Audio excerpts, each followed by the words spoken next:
each other and had weird dynamics about it, to a part in our life now where he literally walks around Earth every day with a hat that says proud dad of Gary Vee. Sweet. Yeah. And he brings up something I said to him all the time. So this is his favorite thing to say. Oh. Well, it's not that cute. I love it. But he also has 2 other children. I prefer my dad mix it up a little bit. But like my dad always brings this up. He brought it up yesterday when I spoke to him in between meetings in San Francisco. He said, son, it's really nice. I said something to my dad one day when we were driving. And it was about how Wine Library was going to be the biggest wine store in New Jersey. And I said, Dad, I'm going to build such a big wine store for you. And I'm going to be so good at it that everyone's going to stop competing with us because they're going to all know that they're fighting for second place. That I'm going to be so good, and this is going to be so good, and I'm going to build the biggest thing, and everyone's going to be fighting for second place. Because what my dad used to be worried about is what you guys are giving me flowers for. While I was building Wine Library, I was telling the industry in interviews what I was doing. I was like, the internet's going to win, and email market, and he would get upset. He'd be like, don't tell everyone your secrets. And I would say, Dad, you don't understand. I'm so much better than them. I'm going to tell them what I'm doing, but they're not going to execute on it.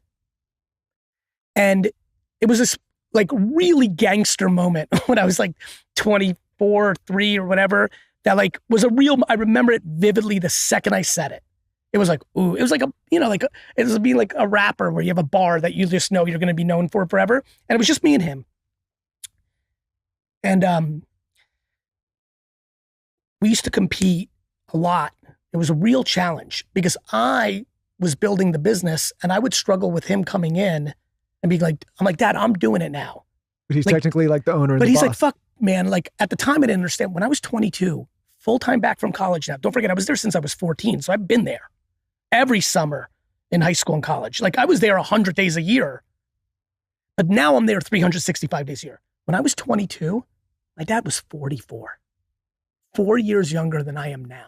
Whoa. It's weird. That's a trip. And so I was like, at the time at 22, I'd be like, Dad, like, you're like, you're good. Like, I mean, the thought, like I'm 48. I think I said earlier, I'm like just starting.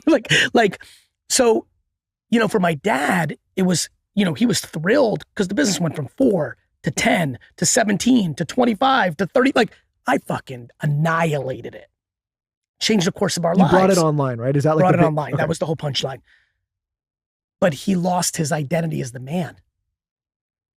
And I didn't want him micromanaging because I'm like, I'm fucking giving up my fucking 20s for you. Because I also had my own resentment. I didn't own any piece of the business and he wasn't paying me a lot. I love when people are like, don't listen to Gary Vee. He inherited a winery. I'm like, okay, let's start from the top. It's a wine store in New Jersey.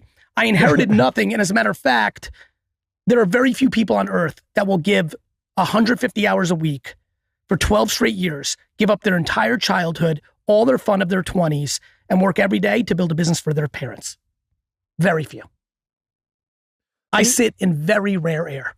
When people try to razz me at don't listen to this guy, I'm like, you don't know. You're complimenting me because I sit on an island with very few other human beings. It's interesting to watch you and know you for as long as we've known you, though. When you talk about your parents, you get very emotional. I do. And I look at it as like, still to this day, making your parents proud is probably one of the biggest driving factors in your life. 100%. And not only is that true, I just love them different, you know? Well, that's what I was saying. Like my dad's 80 now and we talk about this and Lauren's lost a parent. And when you start to think, oh, you're going to lose this business or you have a business, that like all that stuff it pales in comparison. Like when I think about losing my dad and I'll get emotional if I think too much or with her or losing her, like that's the stuff that like, oh dude, it's why I'm happy all the time. And it's why, bro, it's why I'm constantly happy. Because you have that. Yeah. Yeah. Because if I woke up today and nothing, like when I tell you, like even looking at my phone after this interview, I'm only looking for one thing. Is everyone good? Yeah. My life is so simple in all the complexity, right? The 800, like everyone's like, he's so crazy. I'm like, I'm the simplest. I'm the simplest of them all. You're grounded in the perspective of the things that are really important, and the other stuff is the game. Of course, I have micro concerns. Of course, I'm in the game, right? It's like being a competitor. It's like, like when you're playing basketball and like like I'm me, like I'm in it, but like not real life. I'm detached from it. That's why, by the way, that's why I'm so pumped about Meet Me in the Middle. You talk about Meet Me in the Middle.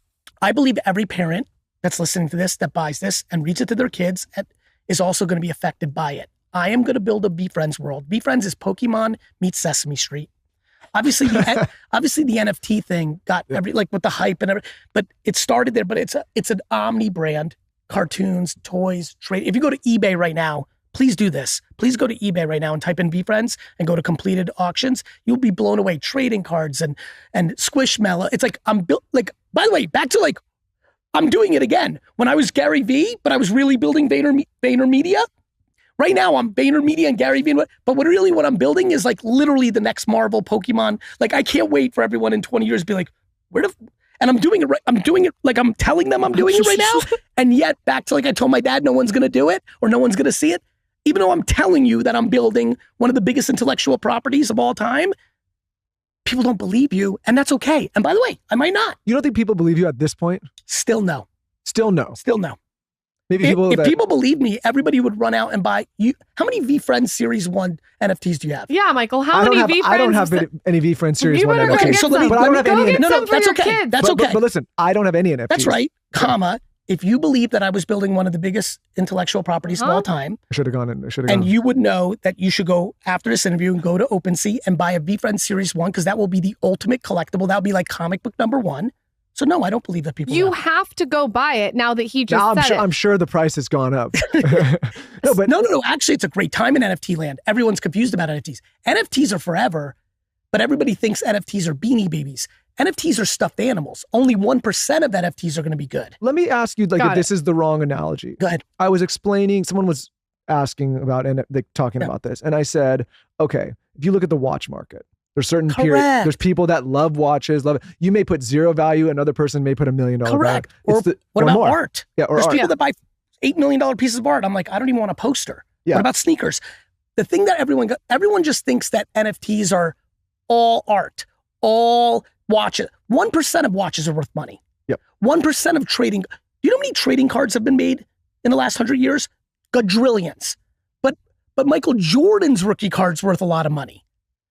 What people got confused on is they coupled all NFTs into one thing. Everybody was confused. Not all NFTs are going to be worth money. The 1% of NFTs are going to be worth money because they're going to be digital collectible art and collectibles.